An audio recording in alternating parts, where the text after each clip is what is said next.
The other lever I can pull is acceptance. And there we can change our relationship to self-criticism.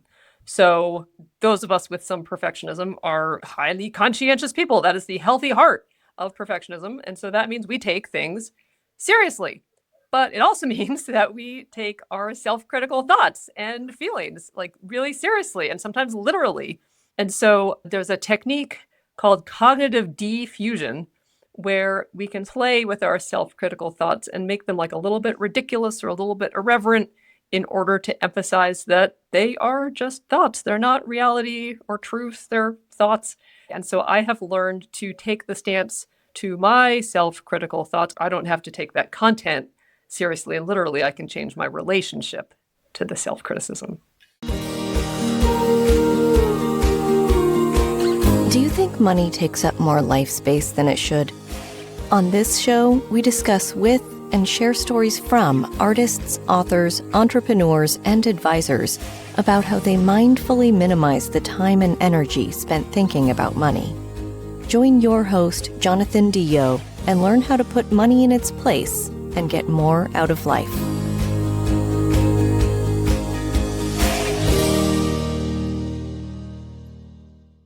Hey, welcome back. On this episode of the Mindful Money Podcast, I'm chatting with Dr. Ellen Hendriksen.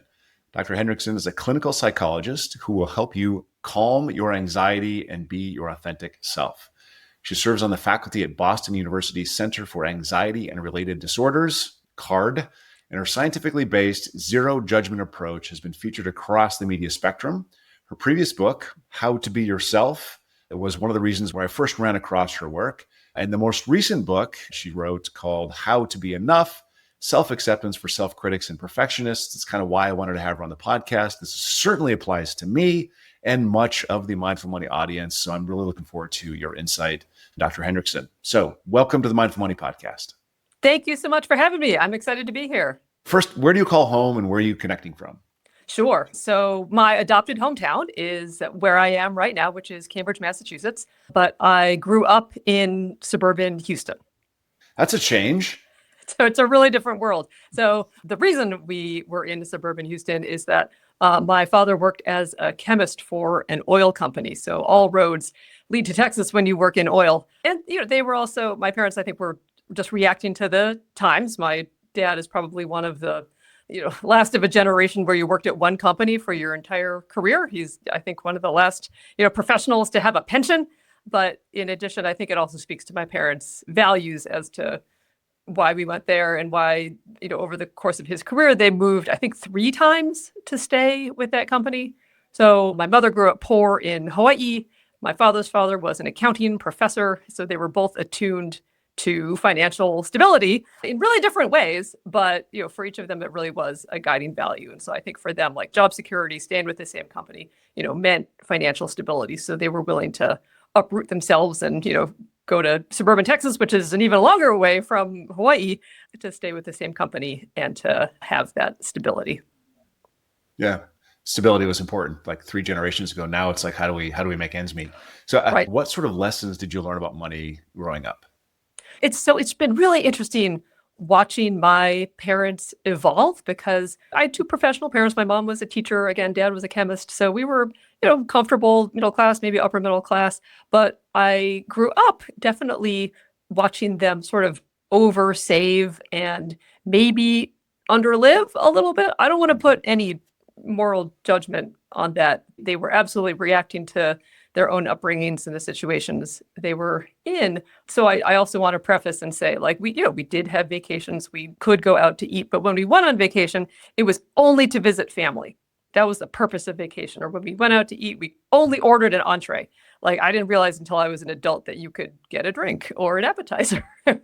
And so I think again, we were comfortable, but I saw them err on the side of saving and frugality. And it's really been nice to see them evolve. And finally now in their 70s, they are traveling. And just last weekend came home from London where they had visited. So I'm seeing them enjoy their life.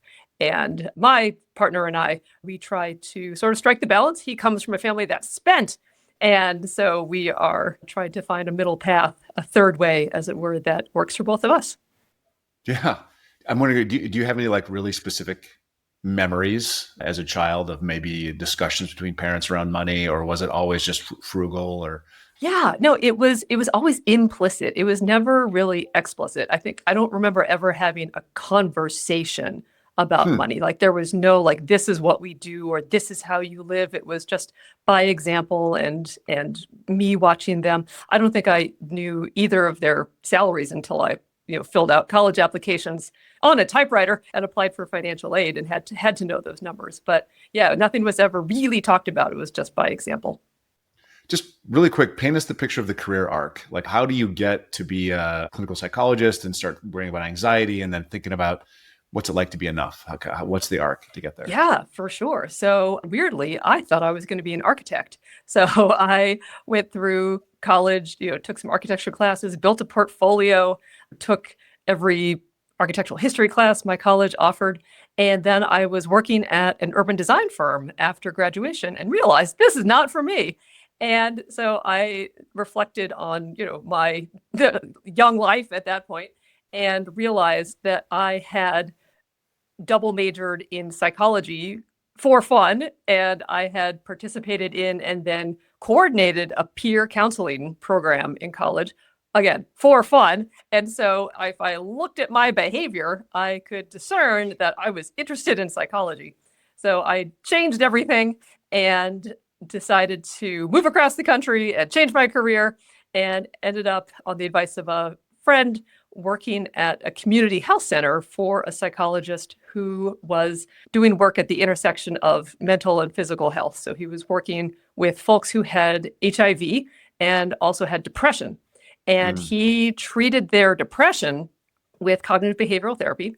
And lo and behold, their biological numbers, their HIV stats got better. So viral load went down, CD4s went up, and I was hooked. I thought this was the coolest thing I had ever seen. So I went through grad school and then kind of pivoted my way from HIV and depression to other areas of the intersection of mental and physical health. So worked on ADHD and diabetes for a while, and then moved on to a project about cancer and anxiety. And when I got to anxiety, I said, oh, these are my people. This I understand. I can relate here. and so am now in the anxiety world. I work at the Center for Anxiety and Related Disorders, and I can treat all anxiety disorders, but I super specialize in social anxiety and Hmm. perfectionism, as you mentioned. Yeah. As an anxiety specialist, so you've written things like anxiety around money isn't about money or isn't just about money. So give us a deeper understanding of what gets pulled in to this anxiety we have about money. Oh, for sure. Oh my goodness, so much. How much time do we have? So, as an anxiety therapist, I will often see that money is a stand-in for something else. That money might be a stand-in for respect from one's parents, or for financial stability, or for earning love. Like, I'll just give you one story. I worked with a client who we will call Sam. I'm going to change everybody's name. And he was a successful physician, but was convinced that his family only valued him for the dollars that he brought in. There was a lot of evidence to the contrary. Like, it was clear that he did not, this worry was really unfounded, but he felt that the only value that he could bring his family was a paycheck. And so it caused him to double down on bringing in as much money as he can, and actually ended up it backfired, because then he didn't spend time with them, would forego vacations with them, really sort of isolated himself within his own family, all because he thought that that's all that he could offer, even though they were readily asking, like, hey, come hang out with us. Like, the kids wanted to be with him, etc. So I think money can often be a stand-in for something else. You could not have picked a better example. That is me. Is this a cultural thing, or is this something that I got from my parents and the client got from his parents, or where does this come from? So I think if you can picture sort of like a series of concentric circles, like bullseye, I think it can come from a lot of different layers. So honestly, I think there's probably some sort of genetic bent there is probably some sort of, and we can talk about this later, that the healthy heart of perfectionism is conscientiousness, which is a tendency to do things well and thoroughly, a tendency to care deeply, to be diligent and responsible. So there's probably some kind of just internal wiring that makes us sort of singularly focused or maybe a little bit over responsible in our role as a provider, if that is our role. So genetics absolutely can come from family of origin. So in my client's example, the example I just gave, he came from a family where love was contingent upon performance. And so, for example, growing up in school, his mother would sit next to him as he practiced his penmanship and slap his hand if she perceived that there was a mistake. So he grew up thinking that your positive regard, that love is really contingent on how well you perform. And as a grown man in the world, his way of performing was, he thought, to bring in income. In addition, it can absolutely have roots in culture. I have had clients who have attributed some of their tendencies to, generations of like hardy Scotsmen or just different, I think, family cultures, and not getting into stereotyping, but cultures can definitely trickle down through the generations and instill certain values that sometimes can calcify into rules. There's a joke in my family that DO men just work.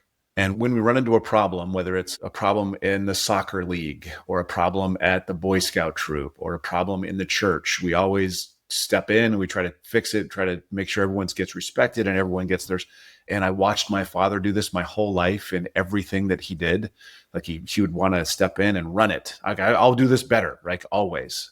Later in life, he doesn't feel successful. And he's like dealing with what not a diagnosed, but I would look at him and say, he's kind of depressed. Like he didn't really put it all in. And I see that in myself. Like I want to step in and fix. I want to step in and make it better and produce and perform and perform and perform. I have been blaming this on culture, and I have been personally blaming this on, frankly, social media and my feeds. Do you see this getting worse because of the social media construction of what we, who we are in the world? So absolutely. Yeah. Social media, the cultural environment absolutely is shaping our reactions. So everybody reacts to the situations they're put in. And there was a really interesting study that came out in 2019 by the researchers, Doctors Andrew Hill and Thomas Curran. And they looked at 27 years of data and found that perfectionism is increasing over time. Again, perfectionism can come from within, like our genetics, or our immediate environment, like how we were raised, but it can definitely come from the culture all around us. And so when we are put into a culture that is ratings driven, optimization focused, when we see the highlight reel on social media and we compare our ups and downs to everyone else's ups, of course, we're going to come out of an environment like that feeling not good enough. And you talk about over-evaluation. And I think that in this culture where, and we talk about perfectionism, but it's also, I think we see more and more and more of us judge ourselves based on our financial ability. The stuff I see on the social media feed is more like the private jet and the beautiful car and the vacation on the sunny beach and that kind of stuff. I don't see the couple of friends just sitting around talking about stuff. Like that's where the real meaning comes from. So because of that, it's like money is the thing that we begin to judge ourselves on.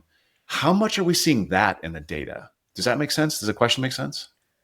Yeah, like if we are seeing, again, the highlights, or we're seeing what money can buy, like we see the performance, as it were. So the performance of going on vacation or being able to buy a fancy car or whatnot. But we can't see, nor is social media designed to allow us to see the relationships or the connection or the service or other baskets, besides performance that we can put eggs into. Is that what you're saying? Yeah, exactly. The value is based on their promotion, the raise, if they have a certain amount of money saved, or versus their peers. And it's like they use the money as the marker for I am successful. Yes, totally. Yeah. And that's exactly what You beat me to it. You use the term overevaluation, which I have found a lot of people are not familiar with. So I can just define it for our listeners. So overevaluation is when our worth becomes contingent upon our performance. It's when we start to conflate our self-evaluation with the evaluation of our performance. And we think we can be good or worthy by doing things well. And this can certainly go beyond money. It could absolutely include money like, hitting, six figures or a salary or whatnot. But it could also be, did I hit the dean's list? Did I get my goal weight? Did I come off as socially confident or at least not, weird and awkward at the party? Do I keep my house presentable enough so that people won't criticize me? Do I follow the rules of good parenting? There are so many ways that we can conflate our self-evaluation with our performance. But it really boils down to, forgive my grammar, but it's when I do good, I am good. And when I do bad, I am bad. Is there a way to avoid that conflation of do, am? Yeah, for sure. So, okay, I think we're never going to separate that Venn diagram overlap completely. There is absolutely going to be some overlap, as there should be. We're going to be proud of doing a good job. We're going to be bummed when things don't go as we wished. But I think that what is driving a bit of a perfectionism epidemic is really that overlap of those two circles in that Venn diagram. So we can definitely try to separate them out a little bit if we think that they are overlapping a little too much. I think this ties in. Like, we hear this word values a lot, especially in money conversations, but it can get kind of vague. Can you help us kind of draw the line between values and rules? How can someone begin to shift from following the rigid rules, the shoulds, towards making more personal values choices? Definitely. Okay. So yeah, because your original question was like, how do we separate that over evaluation? So one of the ways can absolutely be shifting from rules to values. And rules are particularly important in perfectionism because those of us who are familiar with some perfectionism, we want to know the rules so we can follow them. And then some listeners might resonate with this. I know I certainly do. If there are no rules, we make up our own personally demanding rules and then follow those. So like think about, making up rules for how to eat healthy or, like how to train for a 5K. And those rules are not necessarily bad. Structure is very helpful. Rules can take away anxiety by increasing certainty. It's when three things happen that they start to get in our way. And one is that in perfectionism, we tend to get a little bit rigid with our rules. We try to apply them no matter the situation. So we try to follow our rules for healthy eating, even on Thanksgiving. Two is that we let the rules go sort of all or nothing. If we follow the rules acceptably, we are acceptable. If we slip or mess up in the slightest, like that takes us from all to nothing. So like I ate a cookie, so I'm bad. And then third is where rules get in the way is when we impose our rules on other people. And that can get in the way of our relationship. So for instance, in our house, I know the right way to load the dishwasher, but my husband, seems to think that he knows the right way to load the dishwasher. So it's when we impose our rules on other people that can get a little messy. Okay. So that was defining rules for you. And so we can try to shift this over to values. And you're right. This is a word that gets thrown around a lot. So we can dig into that. So values are a person's principles, a sense of what's important or meaningful. I get the following definition from Doctors Michael Tuhig and Clarissa Ong, and they define values as being continuous. So you're never done living a value. So value is different than a goal. So like, germane to our conversation, making $1 million is a goal, but wealth or financial security might be a value. That's something that we're never done pursuing or practicing. Second, values are intrinsically meaningful, meaning you would care about them even if no one else ever knew. So like getting famous, is not a value, but like putting the work, doing excellent work is. Third is values are under your control, so they're not contingent upon anyone else. So like being loved is not necessarily a value, but being loving is. And then finally, and I think this is the most important part, is that values are freely chosen, is that values are never coercive or obligatory. So like we freely choose to follow them. And we might even be willing to tolerate, some discomfort or some inconvenience in order to, follow our values. So this is an example I use, but I think it works well. For instance, like the value of giving back might be why you're willing to give up your Saturday morning to go volunteer to pick up trash on the beach rather than, say, spending the day relaxing on the beach. But the sense of values being freely chosen is what differentiates them from rules. If you feel obligated or coerced or forced into doing something, a have to, a should, it's functioning as a rule. And the story I like to give to illustrate this is I had a client who said, through a combination of God and my mother, I was taught to be generous. She said that the way that was functioning in her childhood home is that if a neighbor asked her to babysit, if somebody on the street asked her for $1, she had to do it. It was functioning as a rule. And so that was really different than the actual spirit of, okay, I've said a lot, so I'll stop there, and then we can go into other ways to separate out those two overlapping circles of over-evaluation.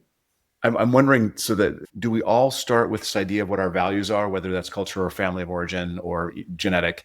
We have this idea of values and it becomes our rules. How do we, once we have all these rules established, once we know, because they're now rules, like I know I'm doing wrong now or right now, how do I unwind that and say, hey, let's get back to my values? How do I do a new self-discovery of values? Yeah, for sure. So I think it really hinges on that idea of it being chosen, because interestingly, when we shift from rules to values, our overt behavior might not change at all. It might just be driven by sort of a deeper current underneath it. So an example might be that if I am trying to be a good friend, but I am following rules about being a good friend, I might think that I have to remember my friend's birthday to add value to the conversations that we have, to bring her, maybe to surprise her with her favorite coffee order, when we go for a walk. But if I'm switching to a value of being attentive to my friend or being supportive of my friend, again, being a good friend, that's something that never really ends. I might still remember her birthday, listen mindfully, talk about things that are interesting to her. I might do all the same things, but if it's driven by, I want to do this, I choose to do this, as opposed to, I have to do this, I must do this, then I know that I am living by values as opposed to rules. Are there outward markers of it? It's interesting because I think I'm not sure now that we're talking about this. I'm not sure. I have values. Mm-hmm. And I'm certain they've become rules. and I think oftentimes, sure. Right? Oftentimes I think I'm behaving out of rules. Have you ever read the book? This is like 25 years ago. I just saw a photo of this book, Who Moved My Cheese, right? If there's a way that it was supposed to be done in the past, or I did it in the past, that's the way I'm supposed to do it now. And so and then if I have to change it, it kind of disturbs my equilibrium, right? So the rules take fewer cycles for me to think about. We're not going to apply rules. It simplifies. I don't have to, what are my values, right? So how do I know I'm living from rules or living from values? Yeah, I think it shifts with rules, I think it shifts from, did I achieve the thing, to under values, am I living the life I choose to live? Am I being the person I want to be? So I think it switches from I have to I choose to. You're aware of that internally. There isn't an external viewpoint of that. Yeah, no, the experience starts to shift when you are living by the rules of must, should versus choose. Something that often will muddy the waters here is that there's often an expectation of, if I live by my values, I'll feel great. And that's not necessarily the case. So I'll give you an example of a client who we will call Stephen. So he was trying to follow the rule of, I need to prove myself at work. I'm going to show that I belong there. I'm going to prove myself. So he found himself working after dinner. He would miss out on kid bath time and bedtime to go check his email. He would be on the phone with colleagues when he was standing on the sidelines of his son's soccer game. And he really wanted to follow the value of being attentive to his son, to being a good father. And so he decided to choose to focus on his son, like to do bath time, do bedtime, like focus on the soccer game. But that meant that when he was standing on the sidelines and he felt his phone buzz in his pocket, or he was still working when it was time to go do kid bath time, like he was going to feel uncomfortable. Like it came packaged with some anxiety, some guilt. And what we settled on was, if you're going to feel uncomfortable either way, you might as well feel uncomfortable following your values. So I think, yeah, there's often an expectation of, if I'm true to myself, if I live my values, I'll feel amazing. But values are often in conflict. Living our values often costs, something else. They come bundled with negative emotion. But yeah, again, if we're going to feel uncomfortable, we might as well do it while being the person we want to be, living the life we want to live. Yeah, I like that. So you describe perfectionism in sort of a relational patterns, something that shows up in how we present ourselves. And in the financial space, I see this a lot. Like people feel like they have to look a certain way to show that they're thriving, even if they're struggling. So how does perfectionism and the self-presentation isolate us? And how do we bridge this so that we're like, oh, I'm okay, you're okay, kind of a thing? Yeah. So there is a phenomenon called perfectionistic self-presentation. And that is, exactly what it sounds like, where we show what's going well and we hide what's going poorly. And what we're doing there is we're trying to keep ourselves socially safe by putting our best foot forward, by hiding the mess. But then we might come across as sometimes unrelatable, intimidating, maybe superhuman rather than human, or, kind of phony, kind of fake. And that is what keeps us isolated and disconnected. So in the book, I say perfectionism might look like a personal problem, but really it's an interpersonal problem, because we're all trying to, rise to the top of the heap. But then when we are on that pedestal, to mix my metaphors, we're kind of on an island. Like we might be singular, but we're separate. I had a client who we will call Gus, and he came in to try to optimize his performance at work, which it was immediately sort of a flag that he had some perfectionism going on. And we determined that he was so focused on performance that he was, feeling really disconnected from his team and his colleagues. So his perfectionistic self-presentation really manifested as like over preparing and over practicing presentations to the point where like they came off almost as wooden. And another behavior he would do before meetings where he would present, he would like stand at the podium silently rehearsing his slides and just to kind of ignore the people who filed in. And then the third thing he did is when he gave his presentation, he would sort of perform his slides. Like it didn't really matter who was in the room. There was no connection between him and the audience. So we tried to add on not only competence, which is one of the ways where, humans evaluate each other, but we tried to add on the other dimension of how humans evaluate each other, which is warmth. So there's competence and warmth. Everybody with perfectionism thinks that others are judging us on competence, but they're actually looking for us to be warm, to be friendly, to be kind. And so he, instead of, silently rehearsing his slides as people filed in, he greeted them by name. He rolled back the over-preparing and the over-practicing to, not a 180, not winging it, just trying to figure it out on the fly, but he rolled back the over-preparation and over-practice to just preparation and practice. And then most importantly, I think, when he presented, he really focused on sharing his knowledge, sharing the story with the energy of like, look at this cool rock I found, like rather than trying to perform his slides with no mistakes as like Gus, the impressive expert. So to wrap it up, when he was using perfectionistic self-presentation, he avoided mistakes, but he also missed out on the connection and trust with his colleagues. I think there's a Maya Angelou quote that goes right in here perfectly. People don't care what you know until they know that you care. I think that's Maya Angelou. Yes. There's one, I don't know if this is her, but it's essentially people, I'm going to butcher this, but if paraphrased, it's people will only remember how you made them feel. Yeah, yeah. Yeah, everybody wants to be competent for sure. And yes, please do be competent. And I think sometimes in perfectionism, we forget about the warmth aspect. As things have become, I don't want to say that things are so terrible today and they're so great in the past, but as things have become more corporatized and we have more metrics around our performance and what gets measured gets done. And we're measuring growth metrics and we're measuring all of these things every single day in all of our employments. So we start to, pile on, like we measure, and it's all about our performance. It's all about bottom line. It's all about, and we start losing connection with warmth and relation and happiness and well-being. And we start going all in on profitability, right? Maybe that's just my industry, but I'm wondering if that's like a universal feeling. Oh, for sure. Oh my gosh. Yeah, no, this is so common. It has a name. So the researcher, Andrew Hill, has coined the term perfectionistic climate, which is a climate in which people perceive that performances must be perfect and that less than perfect performances are unacceptable.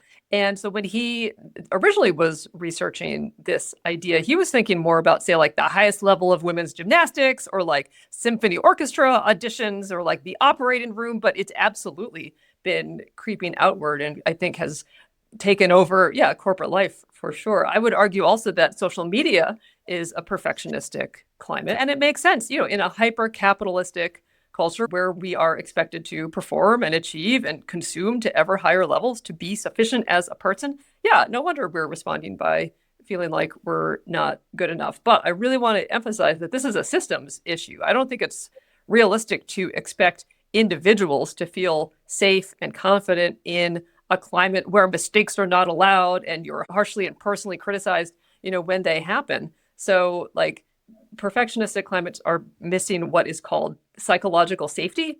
And so now we're getting into the work of Dr. Amy Edmondson. Psychological safety is a team approach where everyone, like from the intern to the person in charge, feels empowered to speak up and believes that they will not be punished or humiliated for doing so. And she's done some really nice work amongst, I think this is her work, but I know there has been some work in psychological safety done among doctors. And if everybody in the operating room, if everybody in the ED is allowed to speak up, better work gets done. And in climates where mistakes are not allowed, it's not that they don't happen, they just get pushed underground. And so the best teams don't actually make fewer mistakes. They just don't push them underground. They're willing to talk about them. You talked about these circles before, concentric circles. Thinking culturally, we're all moving towards more perfectionism. So within that culture, you've got multiple different companies or organizations, whether it's nonprofits or companies or whatever, governments, that are also moving towards more perfection because that's what the metrics do. We all measure, outcomes. So within each of those organizations, companies, nonprofits, governments, individuals and individual departments are moving towards the perfectionism. So it's almost impossible for me to break out of this perfectionism and say, no, I'm going to do it this way. I'm going to look for enoughness. So how do I manage my own expectations of myself in the context of the organization, the department, the organization, the culture that I'm part of? Yeah, sure. I think this is a really nice circle back to one of your first questions about how to deal with the over-evaluation. I'm glad we're back to that. I think it's really important not to lower our standards because the conventional advice for people with perfectionism has always been, well, you have to lower your standards or like you have to stop when things are good enough. But when we're measured by our performance, we're absolutely not going to do that because then accepting a subpar or mediocre performance means that we're a subpar or mediocre, right? So we're not going to do that. But I think we can try to take our mistakes less personally. And by that, I mean, rather than thinking, oh, I did that terrible thing, we can take our emphasis off the I and put it on the thing. I did that terrible thing. It's I messed that up versus I messed that up. We have to make room for inevitable mistakes, not because we're incompetent or incapable, but simply because we're human. And I can tell you a story about a client I was working with. So she's a pediatrician of 25 years and a very good one by all measures. But she came in one week just kicking herself because she had misdiagnosed a little girl who came in with abdominal pain had sent her home saying it was constipation. Turned out to be appendicitis. The little girl had to go to the emergency room, had surgery, was fine, but my client was just lambasting herself over this mistake. And she was saying things like, I should get my head examined. Maybe I should retire early. I'm a terrible doctor. Like really personal and harsh criticism of herself. And so we talked about, okay, over a 25-year career, what percentage of mistakes would you expect a colleague to make? And honestly, whatever number she came up with matters less than the fact that it is non-zero. Yeah. That please keep our high standards for listeners in any field, keep the high standards. Of course, for my client, her goal is to diagnose correctly, is to give the best care possible, but there is going to be inevitable room for mistakes. And so what we can do is we can create some wiggle room for that while keeping our high standards, and to depersonalize it by taking the emphasis off the we made the mistake as opposed to we made the mistake. One last thing we can do to try to deal with that over-evaluation is to affirm our truths about ourselves, even if it has nothing to do with the situation at hand. So this is the work of Doctors Jeffrey Cohen and David Sherman. And an example might be like, say, we give a presentation that goes poorly. We might be tempted to reassure ourselves like, oh, well, I'm actually smart, or like I'm actually talented, or to like think about all the presentations in our past that have gone well. But like that type of reassurance often doesn't work. It feels hollow or insufficient. So what we can do instead is focus on the things we know to be unquestionably true about ourselves, even if it has nothing to do with the task at hand. So like, I was put on earth to help the less fortunate. Reading books makes my world go round. Dance is my passion. I'm an awesome dad. Or like anything else that we genuinely hold dear can really shore up the story about ourselves and thicken our skin, which buffers against threat. The goal is not to like flatter ourselves, but is to maintain the overarching narrative of the adequacy of the self. And then that creates a buffer against, again, the inevitable struggles and setbacks of life. This is going to be a weird question because my audience knows me, but I'm wondering, in the world that seems to get more and more perfectionist, is something like mindfulness meditation where you can sit and note the feelings and not necessarily react to them, but enable a response that seems more intelligent, you use your frontal cortex instead of your amygdala. Is that enough, or not is enough, but is it helpful? Is that a fundamental scientific basis for meditation? Oh, 100%. Yeah. So as a anxiety therapist, I have essentially two levers I can pull. I can pull change. So like, let's take self-criticism. So we can try to challenge the content of the self-criticism. Mm-hmm. We can try to change how we think itself. Or, and I think this is what you're referring to, is the other lever I can pull is acceptance. And there we can change our relationship to self-criticism. So, for example, like those of us with some perfectionism are highly conscientious people. That is the healthy heart of perfectionism. And so that means we take things seriously. But it also means that we take our self-critical thoughts and feelings like really seriously and sometimes literally. And like that, can make us perseverate or spiral or like get all tangled up in the content of our self-criticism. And so there's a technique called cognitive defusion where we can sort of play with our self-critical thoughts and make them like a little bit ridiculous or a little bit irreverent in order to emphasize that they are just thoughts. They're not reality or truth. They're thoughts. And so, for example, I have a client who likes to picture Animal from the Muppets beating his drum set and yelling his thought, which is, everyone will judge you. Or I have another client whose thought is, you're going to let everyone down. And she has put it to a little tune and she sings it to herself whenever it pops into her head. She also pictures it written on a coffee mug and pictures herself like taking a sip from it. So, we can kind of play with our self-critical or over-evaluative thoughts. That's one. And then second is, and this is what I tend to do, is I try to live by the book's subtitle, Self-Acceptance for Self-Critics. And for me, self-acceptance means I know that my brain just tends to be a little bit more self-critical. Like some brains are wired to be optimistic or pessimistic. Some brains are wired to be introverted or extroverted. Some brains are just wired to be a little more self-critical. And so my brain is that way. And so I have learned to take the stance to my self-critical thoughts, kind of like I listen to the music in a coffee shop, or like music at a grocery store. Like I can hear it, like it's still there, but like I don't have to like dance along or like, take the lyrics to heart. I don't have to listen to it, even if it's still present around me. I don't have to take that content seriously. And literally, I can change my relationship to the self-criticism. So there's a ton of noise out there. And I think we touched on sort of a nugget here. And so if you're talking to somebody that is like you, I think like me, a little bit more self-critical, what's something that they can do? What's like a practice they can do today to begin to unwind that perfectionism, leading towards self-criticism? So yeah, for a self-critical mind, like self-compassion is a word that we often hear thrown around.